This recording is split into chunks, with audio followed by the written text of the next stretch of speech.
Northern front में हमारी सेनाएं अलर्ट है, ये इजराइल की तरफ से साफ कर दिया गया।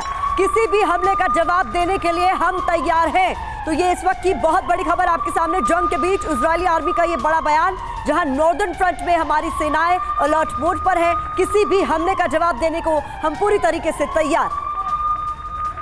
नॉर्दर्न फ्रंट को लेकर क्या रणनीति अपनाई जाती है, एक्सपर्ट्स के साथ चर्चा करेंगे। लेकिन उससे पहले इजरायली प्रधानमंत्री नेतन्याहू की बड़ी बैठक को लेकर सबसे बड़ी खबर, रक्षा मंत्री आर्मी चीफ के साथ अहम बैठक और मौजूदा हालात को लेकर नेतन्याहू की मीटिंग के बड़े संकेत। हालांकि जिस तरीके से अलग अलग ठिकानों पर हमने वो तस्वीर दिखाई, कैसे जहां हथियार डिपो है, जहां हथियारों को रखा गया, उन्हीं इमारतों को ध्वस्त किया जा रहा है, ये टारगेट वार हो रहे हैं। वही एक और सबसे बड़ी खबर यही है कि इजरायली प्रधानमंत्री नेतन्याहू अगले ऑपरेशन के तहत कर रहे हैं बड़ी मीटिंग, जहां रक्षा मंत्री और आर्मी चीफ भी इस बैठक का हिस्सा बताए जा रहे हैं। प्रतिमा सिंह सर, नेतन्याहू इस वक्त जो बैठक कर रहे हैं, नॉर्दर्न फ्रंट के लिहाज से क्या माने? हिजबुल्लाह भी तो एक बड़े फैसले वही लेगा जहां उसकी भूमिका पर अभी आने वाले दिनों में भी नजर रहेगी। इस नॉर्दर्न फ्रंट की बात करते हुए हिजबुल्लाह, ईरान और इजराइल, क्या संकेत मिल रहे हैं? देखिए, नॉर्दर्न फ्रंट बहुत महत्व रखता है इजराइल के लिए, और उसने काफ़ी तादाद में अपनी फ़ौज को वहाँ पे डिप्लॉय किया हुआ था शुरू से ही। अभी ऐसे है कि जो हिजबुल्लाह से ये फायरिंग आई है, उनके शेबा फार्म में आई है, जो कि 38 स्क्वायर किलोमीटर का एरिया, और वो क्लेम करते हैं लेबनान और सीरिया दोनों, वहाँ पे इनका हमला हुआ है। और वैसे ही गोलान हाइट्स में भी इनके नॉर्दर्न फ्रंट में इनको खतरा है इजराइल को। पर इजराइल की जो फ़ौज की तैयारी है, वो तीनों फ्रंट के लिए उन्होंने अपने आप को तैयार रखा हुआ है पहले से। बेशक अभी हम बोल रहे हैं कि इंटेलिजेंस फेलियर हुआ है। इंटेलिजेंस फेलियर का क्या है कि प्रिंसिपल ऑफ वॉर में इंटेलिजेंस है तो बैटलफील्ड सक्सेस है, अगर फेलियर है तो you have to overcome it. और इजराइल इसको अभी पीछे रखते हुए अपनी फ़ौज को पूरी तादाद में एक्शन में लाएगा, नॉर्दर्न फ्रंट में और सदर्न फ्रंट में, जैसे कर रहा है गाज़ा पट्टी के ऊपर। और वैसे ही मैं बता रहा हूँ आपको, पूर्वी फ्रंट में जॉर्डन एरिया का भी वो तैयार बर तैयार रहेगा, अभी धोखा नहीं खाएंगे। तो इसको अगर हम ध्यान में रखें तो ठीक है, लेबनान हिजबुल्लाह को खतरे, उन्होंने अपने आप के लिए और खतरे पैदा किए हैं। ठीक है सर, इस बीच आपके पास मैं दोबारा आऊंगी। इस बीच बड़ी खबर का हम रुख कर रहे हैं, इजरायली डिफेंस मिनिस्टर का इस बीच बड़ा बयान सामने आ गया है। हमारे सभी विकल्प खुले हुए हैं, ये कहा गया है। लेबनान, सीरिया, ईरान से अगर हमले हुए तो हम तैयार हैं, ये बड़ा बयान डिफेंस मिनिस्टर का आया है इजराइल के सामने। हमारे सभी विकल्प खुले हुए हैं, अगर लेबनान, सीरिया, ईरान से हमले हुए तो हम भी तैयार हैं। ये बड़ा बयान सामने आया है इजराइल के डिफेंस मिनिस्टर का। तिवारी सर, सभी विकल्प खुलने की बात तो कहनी ही होगी, क्योंकि बड़ी चुनौती इजराइल के सामने इस हमले ने रख दी। सुरभि, देखिए, सारे विकल्प खुले रखने पड़ेंगे, बिकॉज जिस टाइम पर हमास ने अटैक किया है वो अब काफ़ी क्रूशियल था। उस समय थोड़ी बहुत अनरेस्ट थी इजराइल के अंदर ही, और प्लस एक थोड़ी रिलैक्स, थोड़ा कॉम्प्लेसेंसी सेट हो गया था बिकॉज ऑफ इजिप्ट के इनके संबंध काफ़ी अच्छे हो गए थे। नॉर्दर्न साइड में, वेस्ट बैंक में इन्होंने अच्छा डिप्लॉयमेंट कर रखा, वे मजबूत थे।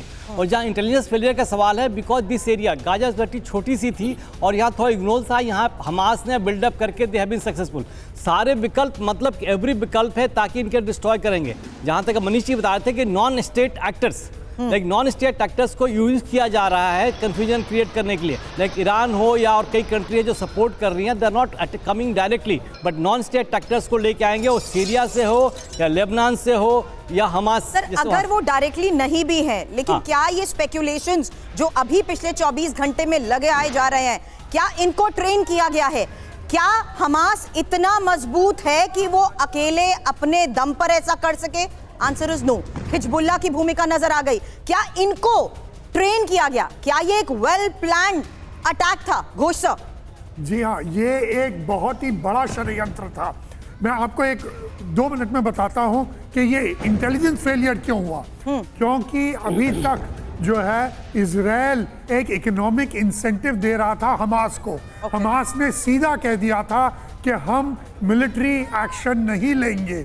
2 बार ऐसे हुए कि इस पहले भी हमास ने कहा कि हम मिलिट्री एक्शन नहीं लेंगे, और ऐसे तैयारियां करके गई। 20,000 लोगों को इजराइल देता था परमिट, ताकि वो आकर इजराइल में काम कर सके। तो ये एक इकोनॉमिक इंसेंटिव था।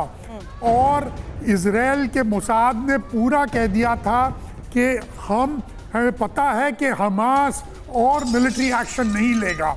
इसी बीच ये धीरे धीरे अपने जो मिसाइल्स है काज़म 1, 2, 3, 4 ये सब बिल्डअप कर रहे थे और मोसाद को जू तक नहीं पड़ी।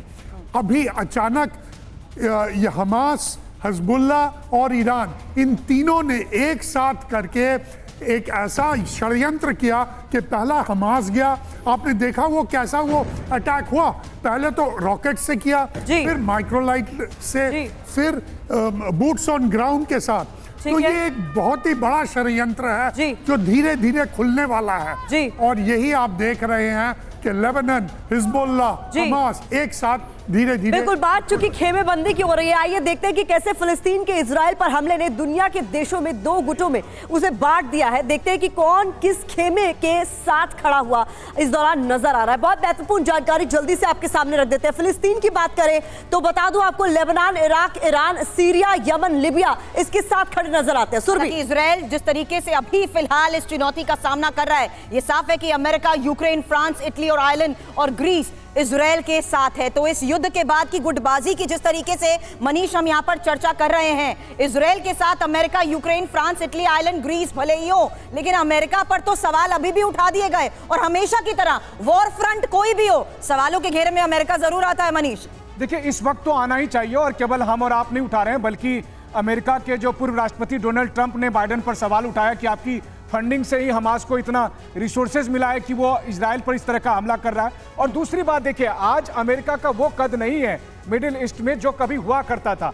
आज मिडिल ईस्ट के देश उसकी बात नहीं मानने वाले हैं, और इसीलिए मुझे लगता है कि आने वाले समय में ये जंग को कंट्रोल करने में अमेरिका बहुत हद तक कामयाब होता नहीं दिखेगा। और इजराइल भी अब समझ रहा है कि उसे ये जंग अब अपने भरोसे लड़नी पड़ेगी, वो अमेरिका के भरोसे नहीं लड़ सकता। और अमेरिका कहां कहां मदद करेगी, वो यूक्रेन के पास जाए कि इजराइल के पास जाए। और यही वजह है कि इजराइल अपनी ताकत के भरोसे में इस युद्ध को आगे बढ़ाने के मूड में है। लेकिन जहां तक समर्थन की बात है, मैं कहना चाहूंगा, देखिए, प्रधानमंत्री नरेंद्र मोदी ने कल खुद ही कहा कि भारत इजराइल के साथ है। उन्होंने जिस तरह की बातें कही, लगभग दुनिया के अधिकांश देश उसके साथ हैं। बस कुछ चुनिंदा देश हैं जो धर्म के नाम पर, जो एक आप कहें दूषित विचारधारा के नाम पर इस वक्त हमास के उस एक्शन को जस्टिफाई कर रहे हैं जो कल उन्होंने किया था। ठीक है, अब बात कर लेते हैं फिलिस्तीन की भी। तो फिलिस्तीन के साथ जो देश खड़े हुए नजर आ रहे हैं, जो खेमेबंदी होती हुई नजर आ रही है, यूएस राठौर सर, उस पर भी आपका रिएक्शन चाहूंगी।